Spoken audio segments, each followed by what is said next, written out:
ناظرین السلام علیکم ورحمۃ اللہ وبرکاتہ۔ آپ سب کا اس یوٹیوب چینل پر بے حد استقبال ہے۔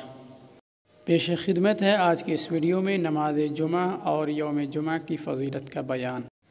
حضرت ابو ہریرہ رضی اللہ تعالیٰ عنہ بیان کرتے ہیں کہ حضور نبی اکرم صلی اللہ علیہ وسلم نے ارشاد فرمایا، سب سے بہترین دن جس میں سورج طلوع ہوتا ہے وہ جمعہ کا دن ہے، کیونکہ اسی یعنی جمعہ کے دن حضرت آدم علیہ السلام پیدا کیے گئے اور اسی دن حضرت آدم علیہ السلام جنت میں داخل کیے گئے اور اسی دن حضرت آدم علیہ السلام جنت سے زمین پر اتارے گئے۔ نماز جمعہ کی فضیلت۔ حضرت ابو ہریرہ رضی اللہ تعالیٰ عنہ بیان کرتے ہیں کہ نبی اکرم صلی اللہ علیہ وسلم نے ارشاد فرمایا، جس شخص نے اچھی طرح سے وضو کیا پھر جمعہ پڑھنے آیا اور خاموشی کے ساتھ غور سے خطبہ سنا، اس کے اس جمعے سے لے کر گزشتہ جمعہ تک اور 3 دن زائد کے گناہ معاف کر دیے جائیں گے۔